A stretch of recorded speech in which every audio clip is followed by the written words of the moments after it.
ഈശോ മിശിഹായ്ക്ക് സ്തുതിയായിരിക്കട്ടെ. ഞാൻ brother Shaiju Adappally, Ernakulam saint Mary's prayer മിനിസ്ട്രിയിൽ നിന്നാണ്. പലരും ചോദിക്കുന്ന കാര്യം ആണ്, എങ്ങനെയാണ് പ്രേക്ഷിത വേല ചെയ്യുക? എനിക്കൊരു പ്രേക്ഷിതയാകാനായിട്ട് പറ്റുമോ? പ്രേക്ഷിത വേല ചെയ്യാൻ ഒന്ന് പറഞ്ഞു തരുമോ? ഒന്ന് പഠിപ്പിച്ചു തരുമോ? വർഷം കുറേയായി ധ്യാനവും വചനവും പ്രാർത്ഥനയും ഒക്കെ കേൾക്കുന്നു. പക്ഷേ ഇപ്പോഴും ഒരു പ്രേക്ഷിത വേല ചെയ്യാത്തതിൻ്റെ അസംതൃപ്തി, അല്ലെങ്കിൽ എന്ത് പ്രേക്ഷിത വേലയാണ് ചെയ്യേണ്ടത്, അല്ലെങ്കിൽ തങ്ങളുടെ വിളി എന്താണെന്ന് തിരിച്ചറിയാതെ, വിളിക്കുള്ളിലെ വിളി തിരിച്ചറിയാതെ വിഷമിക്കുന്നവർ ഒത്തിരി പേരുണ്ട്. അതിന് വലിയ കാര്യമൊന്നും അന്വേഷിച്ച് നടക്കണ്ട. ഈ തൊട്ടടുത്ത ദിവസം പോലും ഒരു സഹോദരൻ ദൈവവചന ശുശ്രൂഷൻ ചോദിച്ച ഇതാണ്, കുറച്ച് പേരെ ഒന്ന് പഠിപ്പിച്ചു കൊടുക്കുമോ എന്ന്. എന്ത് പഠിപ്പിക്കാനാണിത്? അപ്പോൾ നമ്മൾ ഏറ്റവും സിമ്പിളായിട്ട് ആരംഭിക്കാം. ഒരാളെ നമ്മൾ കണ്ടുമുട്ടുമ്പോൾ, സുഖമാണോ അപ്പച്ച, സുഖമാണോ അമ്മച്ചി, സുഖമാണോ ചേട്ടാ, സുഖമാണോ ചേച്ചി ഒന്ന് ചോദിച്ചേ. അതിൻ്റെ ഫീഡ്ബാക്ക് എന്തായിരിക്കുമെന്ന് അന്നേരം തന്നെ മനസ്സിലാകും. അപ്പോൾ നമ്മളൊരാളുടെ ഒരു ക്ഷേമം അന്വേഷിക്കുമ്പോൾ അതൊരു സുവിശേഷ വേലയാണ്. നമ്മുടെ ദുഃഖങ്ങളും വിഷമങ്ങളും ഒക്കെ മറന്നുകൊണ്ട്, വല്ലാതെ വിഷമിച്ചിരിക്കുന്നല്ലോ, എന്തു പറ്റി, നന്നായിട്ട് ക്ഷീണിച്ചിട്ടുണ്ടല്ലോ, ആകെ ഒരു വിഷമാവസ്ഥ, പറയാൻ പറ്റിയതാണെങ്കിൽ പറഞ്ഞാൽ മതി, സാരമില്ല, പ്രാർത്ഥിക്കാം. അപ്പോൾ അവർ പതിയെ ചിലപ്പോൾ കണ്ണ് നനയും, ചിലപ്പോൾ പറയാനായിട്ട് തുടങ്ങും. പ്രേക്ഷിതർ ദിവസവും ചൊല്ലാൻ പറ്റിയ ഒരു സിമ്പിൾ പ്രാർത്ഥന പറഞ്ഞു തരാം. കർത്താവേ, അങ്ങേക്കായി ദാഹിക്കുന്നവരെ ഇന്ന് എൻ്റെ പക്കലേക്ക് ആനയിക്കണമേ. അവരോട് ആത്മാവിൻ്റെ ശക്തിയോടും സ്നേഹത്തോടും ധൈര്യത്തോടും കൂടെ സുവിശേഷം പങ്കുവെക്കുവാൻ എനിക്കിടയാക്കണമേ. എൻ്റെ അടുക്കൽ വരുന്നവർ അങ്ങയെ അനുഭവിക്കുവാനും അങ്ങയെ ദർശിക്കുവാനും അങ്ങയെ മഹത്വപ്പെടുത്തുവാനും എനിക്കിടയാക്കണമേ. യേശുവേ നന്ദി, യേശുവേ സ്തുതി. ആത്മാർത്ഥമായിട്ട് 10 ദിവസം പ്രാർത്ഥിച്ചാൽ മതി. പരിശുദ്ധാത്മാവ് ആത്മാർത്ഥമായിട്ട് നിങ്ങൾ പ്രാർത്ഥിച്ചാൽ, എന്നെ കൊണ്ടൊന്നും പറ്റത്തില്ല, ഞാനെന്ത് ചെയ്യാനാ, എനിക്കൊന്നും അറിയില്ല, ഉൾവലിയുന്ന സ്വഭാവം, അതുപോലെ മേധാവിത്വ മനോഭാവം, എവിടെയും കയറി ആളാകാൻ നോക്കുക, ആൾ കളിക്കുക, അങ്ങനെയുള്ളവരൊന്നും ആർക്കും ഇഷ്ടമല്ല. എളിമയുടെ മാതൃകയിൽ ആരെക്കൊണ്ട് പണിയെടുപ്പിക്കുന്നവരായി തീരാതെ നമ്മளாൽ കഴിയുന്ന വേലകൾ മാതൃക കാണിച്ച് കൊടുക്കുവാനായിട്ട് നമുക്ക് സാധിക്കണം. എന്നിട്ട് ഈ വചനവും കൂടെ ഒന്ന് പ്രാർത്ഥിച്ചോ. സങ്കീർത്തനം 2:8, നീ എന്നോട് ചോദിക്കുക, നീ എന്നോട് ചോദിക്കുക. ഒരു അച്ഛനോടും ഒരു ബ്രദറിനോടും ഒരു സിസ്റ്ററിനോടും അന്വേഷിച്ച് നടക്കണ്ട. നമ്മുടെ വിളിക്കുള്ളിലെ ദൈവവിളി അറിയാനായിട്ട് ദൈവത്തിൻ്റെ വചനം പറയുന്നു. ഞാൻ ആരെയും കുറ്റപ്പെടുത്തുകയല്ല, അവിടെയൊക്കെ സഹായങ്ങൾ നമുക്ക് ആവശ്യമാണ്. പക്ഷെ വർഷങ്ങളായിട്ട് ഇങ്ങനെ നടക്കുക ഇതുവരെയും കണ്ടെത്തിയിട്ടില്ല. കസ്തൂരിമാൻ അതിൻ്റെ ദേഹത്തുള്ള കസ്തൂരിയുടെ ഗന്ധം മണത്ത് പുല്ലിലും വെള്ളത്തിലും മണ്ണിലും ഒക്കെ നടക്കുന്ന പോലെ എവിടെയാണെന്ന് ഇത്രയും നാൾ കൂടെ ഉണ്ടായിട്ട് തിരിച്ചറിഞ്ഞിട്ടില്ല. തിരിച്ചറിയാത്തതുകൊണ്ട് പുറത്തെടുക്കാനും പറ്റിയിട്ടില്ല ചിലപ്പോൾ. അപ്പോൾ ഇതിലത്തെ ഈ സങ്കീർത്തനം 2:8 വചനം സ്പീഡ് കൂടി പോകുന്നുണ്ട് അല്ലേ? തൊപ്പിയൊക്കെ വെച്ച് പപ്പാഞ്ഞായിട്ടാണല്ലോ എന്ന് പറയും. ക്രിസ്മസ് ആഗമന കാലമല്ലേ? അപ്പോൾ പിന്നെ ചത്ത് കിടന്നാലും ചമഞ്ഞ് കിടക്കണമെന്ന് പറയും അല്ലേ? ഒന്ന് ഒരുങ്ങിയിരിക്കുന്നത് എപ്പോഴും നല്ലതാണ്. ക്രിസ്മസിൻ്റെ ആഗമനം എല്ലാവരിലേക്ക് ആ മെസ്സേജ് കൂടെ എത്തിക്കുക. ക്രിസ്മസ് എന്ന് പറഞ്ഞാൽ നക്ഷത്രവും തൂക്കി പുൽക്കൂടും കെട്ടി കേക്കും മുറിച്ച് നിന്ന് കുറേ തരം ഭക്ഷണം ഉണ്ടാക്കി തിന്നുന്നതാണോ? അവിടെ കൊണ്ട് അവസാനിക്കുന്നതല്ല. പിന്നെ 10-25 ദിവസം നോമ്പെടുത്തിട്ട് അത് കഴിഞ്ഞ് ഉപേക്ഷിച്ചതെല്ലാം വലിച്ചു കയറ്റി വീഡിയോ ആകട്ടെ, സിഗരറ്റ് ആകട്ടെ, മദ്യം ആകട്ടെ, പിന്നെ തലകീറി. അയ്യോ, ക്രിസ്മസിൻ്റെ എല്ലാ ചൈതന്യവും നശിപ്പിക്കുകയാണ്. പിന്നെ നമ്മൾ പിശാചിനെ ആരാധിക്കുകയാണ്. അപ്പോൾ ആ ക്രിസ്മസിനെടുത്ത നോയമ്പിൻ്റെ അരൂപിയുടെ ചൈതന്യം നമ്മൾ പിന്തുടർന്നു കൊണ്ടുപോകുവാൻ, ആരെയും കടിച്ചു കീറാതെ സ്വന്തം സ്വാർത്ഥതയ്ക്ക് അടിപ്പെട്ടുകൊണ്ട്, മദ്യപിക്കുന്നവന് ഒരു സ്വാർത്ഥനാണ്, സ്വന്തം സുഖം മാത്രം. പുകവലിക്കടിപ്പെട്ടവൻ അതിനേക്കാൾ സ്വാർത്ഥനാണ്. കാരണം പാസീവ് സ്മോക്കിംഗ് എന്ന് പറഞ്ഞാൽ അവരുടെ ബാത്റൂം പോലും വേറെ വീട്ടിലാരും ഉപയോഗിക്കരുതെന്ന് പറയണം. അത്രക്ക് ജോലി സ്ഥലത്തായാലും മറ്റുള്ളവർക്കുണ്ടാക്കുന്ന വിഷം അത് വലിക്കുന്നവരെക്കാൾ വലിയ വിഷാംശമാണ് അന്തരീക്ഷത്തിലേക്ക്, ചുറ്റുപാടുകളിലേക്ക് വിടുന്നത്. ഇനി തലമുറകളിലേക്ക് കടന്നു വരും. 1-ാം പ്രമാണം ലംഘിക്കുന്നവരെ 3-4 തലമുറ വരെ ശിക്ഷിക്കുമെന്ന് പുറപ്പാട് 20 5ഉം 6ഉം വാക്യങ്ങളിൽ പറയുന്നുണ്ട്. 1000 തലമുറ വരെ കരുണ കാണിക്കുമെന്ന് പറഞ്ഞിട്ടുണ്ട്. മാനസാന്തരപ്പെട്ട ദൈവത്തിന് 1 സ്ഥാനം കൊടുത്ത. അപ്പോൾ 3ഉം 4ഉം തലമുറ, ഇത് വൈദ്യശാസ്ത്രം 3ഉം 4ഉം അല്ല 6ഉം 7ഉം തലമുറ വന്നാലും ഈ വിഷക്കറകൾ ഒരാളിലൂടെ അയാൾ ജന്മം കൊടുത്ത കുഞ്ഞുങ്ങളിൽ കുടുംബാംഗങ്ങളിലൊക്കെ വരുന്ന മദ്യത്തിൻ്റെ, പുകവലിയുടെ, അതുപോലെ മാനക്കേടിൻ്റെ, നാണക്കേടിൻ്റെ, ആത്മഹത്യാ ചിന്തയുടെ, ആത്മഹത്യ ചെയ്തതിൻ്റെയൊക്കെ നാണക്കേട്, വിഷമങ്ങൾ ആ കുടുംബത്തിൽ വീഴ്ത്തും. എങ്ങനെയാണെന്ന് ചോദിക്കും. ഇപ്പോൾ ഒരാൾ തൂങ്ങിച്ചത്താൽ എത്ര ഒതുക്കി വെച്ചാലും ആളുകൾ പറയും എവിടെ പോകണമെന്ന് ചോദിക്കും, പറയും ആ തൂങ്ങിച്ചത്ത ഇന്നാക്കടെ വീട്ടിൽ പോകണം. അവരുടെ വീട്ടുപേരോ വീട്ടിലുള്ളവരുടെ പേരൊന്നും അല്ല. നേരെ കാണുമ്പോൾ ഭയങ്കര സെൻറ്റി കാണിക്കും. അപ്പോൾ ഒരാളുണ്ടാക്കി വെക്കുന്ന ആ നാണക്കേട് അവരുടെ തലമുറ മാറിയാൽ പോലും മക്കളായാലും മക്കളുടെ മക്കളായാലും മറ്റേ ആ തൂങ്ങിച്ചത്ത ഇന്നാക്കട പേരക്കിടാവാണെന്ന് പറയും. അപ്പോൾ 1ഉം 2ഉം 3ഉം 4ഉം അല്ല, ഇതിങ്ങനെ മദ്യപാനം ആയാലും ലഹരി ആയാലും ജീനുകളിലൂടെ നമ്മുടെ ശരീരത്തിലെ മാതാപിതാക്കളുടെ സ്വഭാവ സവിശേഷതകൾ സന്താനങ്ങളിലേക്ക് പകരും. അപ്പോൾ ഈ ഹോർമോൺ, ഈ പ്രവർത്തനങ്ങൾ ജീനുകളിലൂടെ, ഇപ്പം നമുക്കറിയാം BSNLൻ്റെ ചിപ്പിട്ടാൽ അത് വരും, ഐഡിയയുടെ ചിപ്പിട്ടാൽ അത് വരും, എയർടെല്ലിൻ്റെ ചിപ്പിട്ടാൽ അത് വരും, അതിൽ ആക്റ്റീവായിരിക്കുന്ന എന്താണോ അത് വരും. ഇത് തന്നെയാണ് തലമുറകളിലേക്ക്. അതുകൊണ്ട് ഇവിടെയെങ്കിലും ഒരു മാറ്റം ഇന്ന് തുടങ്ങണം. ഒരു മാനസാന്തരം നമ്മളിൽ തന്നെ ഉണ്ടാകണം. പലരും പറയുക നമ്മൾ പണിയെടുക്കുന്നു, നമ്മൾ സുഖിക്കുന്നു, നമ്മൾ ജീവിക്കുന്നു, നമ്മുടെ ആർക്കും വേണ്ട, നമുക്ക് ആരുടെയും വേണ്ടെന്ന് പറയും. പക്ഷേ അവസാനം കിടന്ന് വലിയുന്ന കണ്ടിട്ടുള്ള ഒരുമൊന്നും മരിക്കാൻ വേണ്ടി പ്രാർത്ഥിക്കുക. എല്ലാ സാമ്പത്തികവും തകർന്ന്, ആരോഗ്യവും തകർന്ന്, അല്ലെങ്കിൽ സമ്പത്തുണ്ടെങ്കിലും അതുകൊണ്ട് ആ രോഗിയെ സുഖപ്പെടുത്താൻ, ചികിത്സിക്കാൻ പറ്റാത്ത തരത്തിലുള്ള ആന്തരികമായ കേടുകൾ പുറത്തു വന്നാൽ തന്നെ മാറാൻ ഒത്തിരി പ്രയാസങ്ങളുണ്ട്. ആന്തരികമായ അത് ചുരുങ്ങൽ, ഇത് ചുരുങ്ങൽ, ബ്ലോക്ക്, നിക്കോട്ടിൻ അടിഞ്ഞ്, മരവിപ്പ്, പഴുക്കൽ, മുറിച്ച് കളയൽ. ഞാൻ ഇങ്ങനെയുള്ള പലയിടത്ത് സന്ദർശിക്കാൻ പോകുന്ന, പ്രാർത്ഥിക്കാൻ പോകുന്ന പല അനുഭവമുണ്ട്. ഇപ്പോൾ അതുകൊണ്ടാണ് ഇത് കാര്യം പേടിപ്പിക്കാനല്ല ക്രിസ്മസ് ആയിട്ട്. അപ്പോൾ മാനസാന്തരപ്പെടുക, അതേ പറയാനുള്ളൂ. ക്രിസ്തുവിലായിത്തീരുക. ഇപ്പോൾ മെഡിക്കൽ ട്രസ്റ്റ് ഹോസ്പിറ്റലിൽ ബ്ലഡ് കൊടുക്കാനായിട്ട് പോവുകയാണ്. അതും ഒരു മുസ്ലിം കുടുംബത്തിന് വേണ്ടിയിട്ട്. അപ്പോൾ എന്ത് പ്രേക്ഷിത വേല ചെയ്യണമെന്ന് ഈശോയോട് ചോദിച്ചാൽ ഈശോ കാണിച്ചു തരും. നിങ്ങൾക്കും ഉണ്ട് ബ്ലഡ്, ആർക്ക് കൊടുക്കും, എന്ത് കൊടുക്കും. നിങ്ങൾക്ക് അതറിയില്ലെങ്കിൽ ഒന്ന് വിളിച്ച് പറ, അന്ന് വാട്സാപ്പ് ചെയ്യും, ബ്രദറെ എൻ്റെ നമ്പർ ഒന്ന് ഫീഡ് ചെയ്തേക്ക്, അല്ലെങ്കിൽ ആർക്കെങ്കിലും ആവശ്യമാണെങ്കിൽ ഒന്ന് വന്നേക്കാമോ. ഇവിടെ നമ്മുടെ ശുശ്രൂഷയിലുള്ള ബിനോ ബാബു സാറ് പോലീസ്, അദ്ദേഹത്തിൻ്റെ ഭാര്യയും കൂടെ ഇതുപോലെ ഞാനും ബ്ലഡ് കൊടുക്കാമെന്നും പറഞ്ഞു വന്നു. അപ്പോൾ ലൂർദ് ആശുപത്രി വന്നു കഴിഞ്ഞപ്പോൾ നോക്കിയപ്പോൾ അന്ന് അണ്ടർ വെയിറ്റാണ്. 50 കിലോന് മുകളിലുള്ളവർക്ക് അത് സാധിക്കത്തുള്ളൂ. സ്ത്രീകൾക്കും കൊടുക്കാൻ പറ്റും കേട്ടോ. സ്ത്രീകളും കേട്ടുകൊണ്ടിരിക്കുമ്പോൾ വിചാരിക്കും ഇത് ഞങ്ങൾക്ക് പറ്റത്തില്ല. സ്ത്രീകൾക്കും ബ്ലഡ് കൊടുക്കാം ആരോഗ്യത്തോടെയാണ് ഇരിക്കുന്നതെങ്കിൽ. അപ്പോൾ 49 കിലോ ആയതുകൊണ്ട് അന്ന് അവർ അതിന് അനുവദിച്ചില്ല. ഒരു കുപ്പി എടുത്താൽ 2 കുപ്പി തലയിറങ്ങിയാൽ ചിലപ്പോൾ കയറ്റേണ്ടി വരും എന്നും പറഞ്ഞ് കമൻറ്റ് പറഞ്ഞ്. എന്നാലും വന്നവരും കണ്ടവരെല്ലാം പ്രകീർത്തിച്ച്. പക്ഷേ ഇത്തിരി ദിവസം ദൈവം ആ മകളുടെ സന്മനസ്, അവിടെ ഉണ്ടായിരുന്നവരെല്ലാം ഞങ്ങളുടെ കൂട്ടത്തിൽ 6-7 പേര് ഞങ്ങൾ ബ്ലഡ് കൊടുത്തു. അപ്പോൾ ഞങ്ങൾ വിൻസെൻഷ്യൽ പ്രവർത്തകരാണ്. അപ്പോൾ ഈ മകളെ കണ്ട എല്ലാവരും പ്രശംസിച്ചു, പ്രാർത്ഥിച്ചു. പക്ഷേ കുറച്ച് നാൾ കഴിഞ്ഞപ്പോൾ ഇത്രയും നാൾ വരാത്ത PSC ജോലിക്ക് പടപടാന്നും പറഞ്ഞ് വിളിയൊക്കെ വന്നിട്ട് ഇപ്പോൾ ഇലക്ട്രിസിറ്റി ബോർഡ് എഞ്ചിനീയറായിട്ട് ജോലിയായി. ഇത്രയും നാൾ കൊടുക്കുന്നതിനേക്കാൾ ഫലദായകമാണ് കൊടുക്കാനുള്ളൊരു മനസ്സ് കാണിച്ചത്.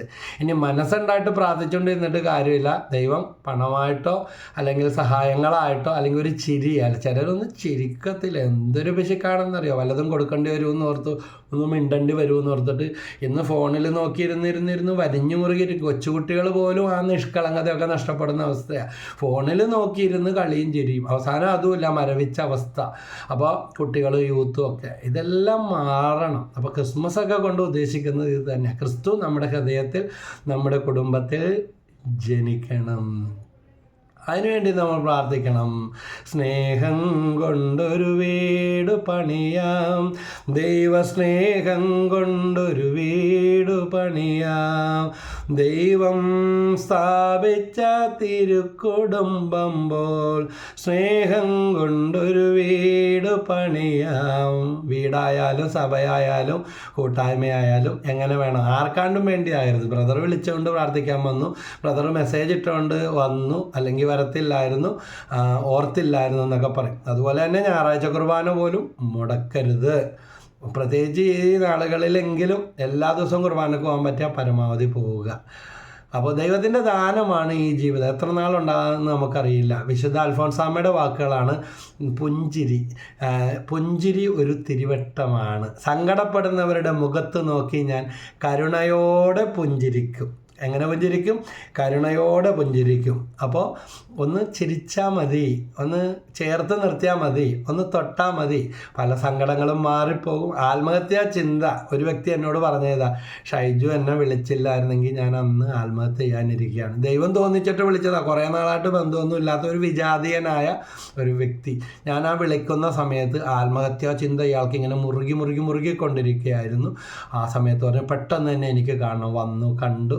കഴിഞ്ഞ ദിവസം ആ വ്യക്തിയുടെ മകളുടെ കല്യാണം വിളിച്ചു. അപ്പോൾ ഒത്തിരി ഓർമ്മകൾ, മക്കളൊക്കെ നല്ല ലെവലിലായി. അന്ന് വരിഞ്ഞു മുറുകി എല്ലാ വഴിയും അടഞ്ഞിരിക്കുന്ന ഒരു അവസ്ഥയിലായിരുന്നു. ഒറ്റ ഫോൺ വിളി കൊണ്ട് നമുക്ക് മാറ്റിയെടുക്കാനായിട്ട് സാധിച്ച. ദൈവം പ്രവർത്തിക്കുമ്പോൾ എങ്ങനെയാണ്, നമ്മൾ ആരാണെന്ന് ദൈവം കാണിച്ചു തരും. അപ്പോൾ സങ്കീർത്തനം 2:8 പ്രാർത്ഥിക്കുക. നേരത്തെ പറഞ്ഞ പ്രാർത്ഥന, അങ്ങേക്കായി ദാഹിക്കുന്നവരെ ഇന്നെൻ്റെ പക്കലേക്ക് ആനയിക്കണം, അവരോട് ആത്മാവിൻ്റെ ശക്തിയോടും സ്നേഹത്തോടും ധൈര്യത്തോടും കൂടെ സുവിശേഷം പങ്കുവെക്കാൻ എനിക്കിടയാക്കണേ. എൻ്റെ അടുക്കൽ വരുന്നവർ അങ്ങയെ അനുഭവിക്കുവാനും അങ്ങയെ ദർശിക്കുവാനും അങ്ങയെ മഹത്വപ്പെടുത്തുവാനും എനിക്ക് ഇടയാക്കണേ. എന്നോട് ചിലരൊക്കെ വിളിച്ചിട്ടുണ്ട്. ഇവിടെ വിശപ്പിൻ്റെ വിളി എന്ന് പറയുന്ന തെരുവിൽ അലയുന്നവർക്കുള്ള ഭക്ഷണ വിതരണ ശുശ്രൂഷ നമ്മുടെ കുടുംബമായിട്ട് ആരംഭിച്ച ഒരു കാര്യമാണ്.